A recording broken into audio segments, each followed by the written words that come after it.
champion. So this is gonna alleviate to balance it out for their draft picks at the moment. But interestingly enough, you also have late game champions for the side of Action PH. So it's gonna jungle camp faster. So in case an invade happens in here from the side of Team Action PH, that's gonna be looking a little bit scary for the side of NEXPLAY Esports. So I think NEXPLAY Esports must give some prayers in here that no invades will happen, because again, that's gonna be putting a lot. That's gonna put a lot of pressure onto Josh G's Camille in case that happens. But yeah, we'll see about this one. Other matchup in the lanes, what do you say so about the matchup between the Fiora as well as the Garen? Fiora and Garen. I think it's kind of favorable for Fiora when it comes throughout the game, but when it comes to the early game, you have a lot of damage coming in from the Garen, and that silence is going to be very important. So I think it's actually quite evenly matched up for the Garen and that Fiora when it comes to the early game. But when it comes to mid game, like in fights, you have that Fiora having that little bit of lead when it comes to moving around the map, going for some split push, and just dominating when it comes to individual duels against the enemy team. That's true. And in here, we did see that early hard leash coming from both the Ezreal and the Braum, helping out the Camille get the buffs early for himself. And that's definitely much needed, because again, Justice Camille is very, very hard, or it's lower compared to what AIM can do in the Vi. So yeah, in here though, in the middle lane, we can see some pokes happening up against the Orianna. So the matchup in here is a 1-3-1 in the side of Action PH, and for NEXPLAY, looking like a standard so far. Absolutely. The 1-2-1 type of position for Action PH is actually quite favorable. You have the Kai'Sa and you have the Lux, but a fight here on top lane. Oh yes, indeed. The first blood gonna go on to the side of Action PH. That was an early visit coming off from AIM, from the Vi, punishing a Ryzen early on. But for the meantime, seems like something else is happening onto the top side again. We're not seeing that as of yet in the camera, but again, the Vi is gonna get punished for staying longer onto the side. Seems like the priority is on the top side part of the map, getting that scuttler early on. Absolutely. I like their active response here from NEXPLAY Esports. They see in Action PH, goes for a 1v1 setup with the Kai'Sa Lux staying into the mid lane. Braum now went in for the early response, with Ezreal actually being left behind into the Dragon lane. Though into the mid lane, we're gonna have another fight as Joshi took a little bit of damage. Yes, the Blight Binding will connect. Concussive blows trying to be put up onto the table. We'll see if that will happen. So more fights happening in here in the middle lane. Ooh, a flash coming from Disaster.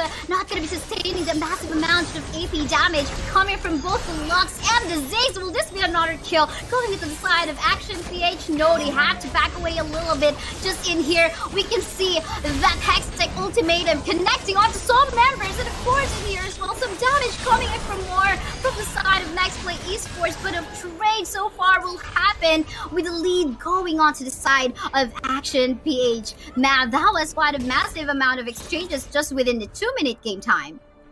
Absolutely. NEXPLAY Esports, I think, overstayed in that fight. They were able to actually save already the Ezreal. They were already safe at that point. They were not actually in a bit of a danger because Action PH was also going back for a retreat. But NEXPLAY Esports, Joshi rather, went in for the Hextech Ultimatum onto the Kai'Sa, thinking that maybe the ADC could be punished. And yes, it did, but it gave the return to Action PH, getting those 2 kills as well. So I think overall, with a 2-for-1, that was punishable by Action PH with a good response.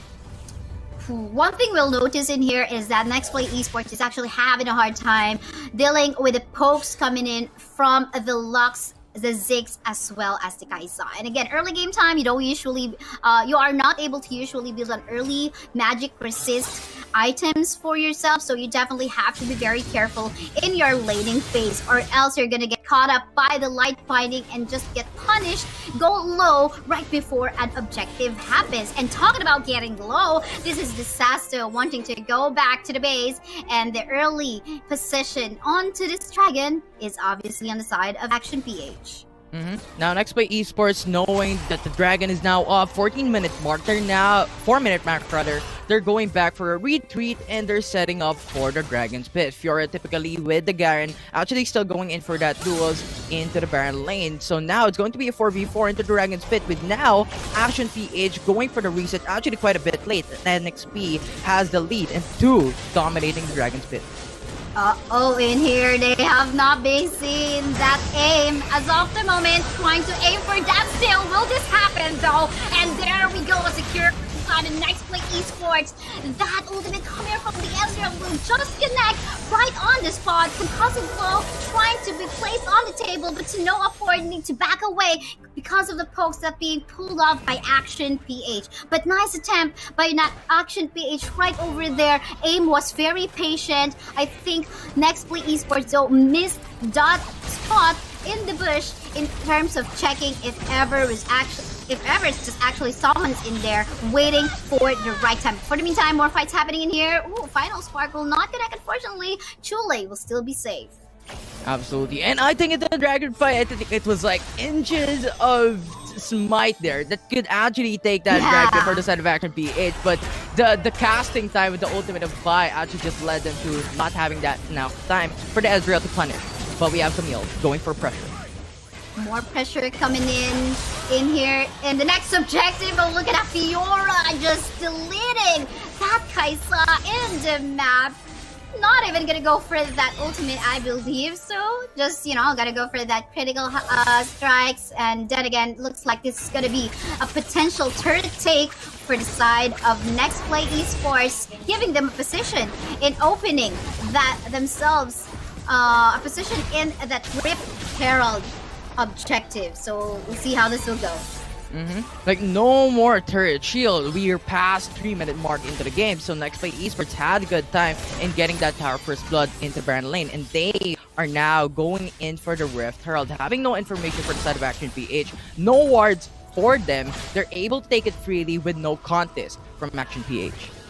Joshi already getting the Triforce for himself and definitely gonna give him some damage and of course a balance in terms of having some bits of sustain as well. No turrets has fallen down at the side of NEXPLAY Esports as of yet, but okay, I wanted to take a look at if someone actually has the Shadow Enchant for themselves, but Fiora also gonna go for the first item, Triforce. So I see that's the reason why he was actually able to delete the Kaisa just with a matter of few seconds.